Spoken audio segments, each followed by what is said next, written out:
पहाड़ों की गोद में बसा छोटा सा गांव, जहां बादल जमीन को छूते थे और हवा में देवदार की खुशबू घुली रहती थी।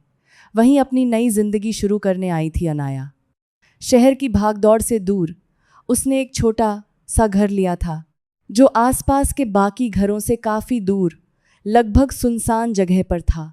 घर खूबसूरत था, लकड़ी की दीवारें, बड़ी खिड़कियां और सामने फैला हुआ शांत घाटी का नज़ारा। मगर इस खूबसूरती के बीच एक अजीब सी खामोशी भी थी, जो रात होते ही और गहरी हो जाती। अनाया को कभी कभी अकेलापन महसूस होता, लेकिन उसने सोचा था कि यही सुकून उसे चाहिए था। चूंकि आस पास कोई दुकान नहीं थी, वो ज़्यादातर सामान ऑनलाइन मंगवाती थी। एक दिन उसने कुछ ज़रूरी चीज़ें ऑर्डर की, राशन, कुछ सजावट का सामान और कुछ मोमबत्तियाँ। अगले दिन शाम के समय दरवाजे पर हल्की सी दस्तक हुई। मैम, आपका पार्सल, बाहर से एक नरम आवाज़ आई। अनाया ने दरवाज़ा खोला।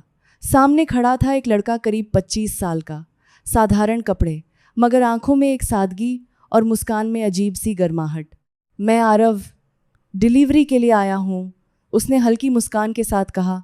अनाया ने पार्सल लिया, मगर पता नहीं क्यों उसकी नज़र कुछ देर तक उसी पर टिकी रह गई। शायद इस सुनसान जगह में किसी का आना ही अलग महसूस हो रहा था। धीरे धीरे ये डिलीवरी एक आदत बन गई। हर 2-3 दिन में आरव आता और हर बार दोनों के बीच थोड़ी थोड़ी बातें बढ़ने लगीं। कभी चाय, कभी हंसी मजाक और कभी बस खामोशी में बैठना। एक दिन तेज़ बारिश हो रही थी, रास्ते बंद थे, मगर फिर भी आरव पार्सल लेकर आया। इतनी बारिश में आने की क्या ज़रूरत थी? अनाया ने चिंता से पूछा। पता नहीं, शायद आपको देखने की आदत हो गई है, उसने हंसते हुए कहा। उस दिन दोनों के बीच की दूरी जैसे ख़त्म हो गई। बातों बातों में कब दिल जुड़ गए पता ही नहीं चला। कुछ दिनों बाद एक खास शाम आई। अनाया ने पूरे घर को सजाया, कमरे में सिर्फ मोमबत्तियां जलाई थीं। हल्की खुशबू, धीमी हवा और बाहर पहाड़ों की ठंडी रात। आरव जब आया तो उसने हैरानी से पूछा, आज कुछ खास है? अनाया मुस्कुराई। हाँ, आज मैं अकेली नहीं रहना चाहती। कमरे में बस मोमबत्तियों की हल्की रोशनी थी। दोनों आमने सामने खड़े थे और कुछ पल के लिए जैसे वक्त थम गया। आरव ने धीरे से उसका हाथ पकड़ा। उस स्पर्श में झिझक भी थी और अपनापन भी। अनाया की आंखों में अब डर नहीं था, सिर्फ भरोसा था।